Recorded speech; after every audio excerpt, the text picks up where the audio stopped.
আসসালামু আলাইকুম। আজকে এই চ্যানেলের বয়স ২ বছর হলো এবং এই ২ বছরে প্রায় আমরা এই চ্যানেলে ৪০০ প্লাস ভিডিও আপলোড করেছি এবং ৪০০ ভিডিও, প্রতিটা ভিডিও কিন্তু রিয়াল কনটেন্ট, নট যে রি-আপলোডের অথবা কোথাও থেকে কপি করে নিয়ে আসা। প্রতিটা কনটেন্ট বানানোর জন্য আমাদের এনালাইসিস করা লাগছে। প্রতিটা কনটেন্ট বানানোর জন্যে আমি নিজের ট্যাগ, টাইটেল, থাম্বনেইল সব ডিজাইন করা লাগছে এবং মিনিমাম প্রতিটা ভিডিও বানানোর পিছনে আপলোড থেকে শুরু করে কনটেন্ট বানানোর পেছনে প্রায় ১.৫ থেকে ২ ঘন্টা সময় লাগতো।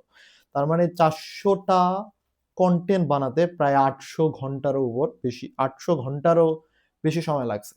এবং সে জায়গা থেকে দেখা যায় যে আমাদের চ্যানেলের গ্রোথ অন্য আদার্স চ্যানেলের থেকে খুবই কম। যেহেতু হচ্ছে এই ২ বছরে আমরা গেইন করতে পারছি মাত্র ২K সাবস্ক্রাইবার, মাত্র ২K। যেটা অন্য চ্যানেল থেকে গ্রোথ খুবই কম এবং ১ম বছরে আমাদের সাবস্ক্রাইবার সংখ্যা ১৫০০ প্লাস ছিল এবং 2nd ইয়ারে এসে আমাদের ড্রপ খায় channel. The reason is behind this যে যখন ২০২৪ এর পরে যেই সালটাতে ২৫ এ আমরা যে ড্রপটা খাই, এর মেইন রিজন হলো আমরা ২৫ সালে আমি নিজে পার্সোনাল ভাবে একাডেমিক প্রেশার, পিয়ার প্রেশার, অন্য প্রেশারের কারণে খুব বেশি একটা সময় দিতে পারি নাই। এবং মাঝখানে প্রায় ৩-৪ মাস চ্যানেলে ভিডিও আপলোড করাও বন্ধ ছিল। যার কারণে এই চ্যানেলটার গ্রোথ খুবই কমে যায়। এর ফলে আমরা এরপর অবশ্য অনেক ভিডিও আপলোড করছি। তারপরও সেই অনুযায়ী গ্রোথ হয়নি এবং প্রায় এখন প্রতিটা ভিডিও ছাড়লে ৮০-৯০ এর বেশি ভিউজ হয় না।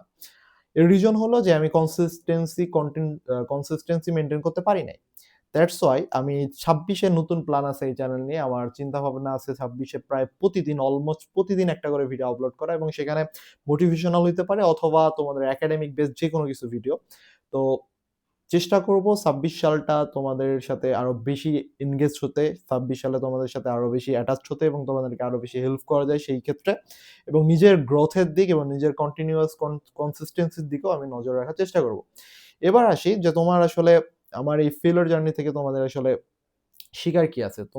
তুমি যদি এখন একাডেমিক এইচএসসি লেভেলের হও বা এসএসসি লেভেলের হও অথবা যেকোনো লেভেলের হও, তোমার এই জায়গা থেকে শেখার বিষয় হলো যে তোমাকে অবশ্যই রেগুলার একটা কনসিস্টেন্সির মধ্যে থাকতে হবে। দেখো আমরা যখন ফার্স্ট ইয়ারে ছিলাম, ১ম বছর এই চ্যানেলে, তখন কিন্তু একটা গ্রোথ ছিল এবং সেটা ভালো একটা নতুন চ্যানেল হিসেবে সেই গ্রোথটা অনেক বেশি ছিল। বাট যখন আমি এখানে টাইম দেওয়া কমায় দিলাম এবং কন্টিনিউয়াস এখানে আমি টাইম দেওয়া কমায় দিছিলাম, ব্রেক দিছিলাম, তখন কিন্তু গ্রোথ হ্রাস পাইছে।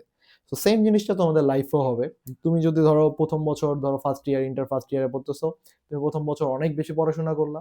এরপর 2nd ইয়ারে এসে পড়াশোনা ছেড়ে দিলা। তখন কিন্তু দেখবা যে তোমার এইচএসসি বলো, অ্যাডমিশনে বলো একটা মারা খাবা। সো অ যেই জিনিসটা তোমার মাথায় রাখতে হবে, সবসময় কনসিস্টেন্সি মেইনটেইন করতে হবে। জীবনে সাকসেস হতে গেলে অবশ্যই কনসিস্টেন্সি মোর ইম্পোর্টেন্ট।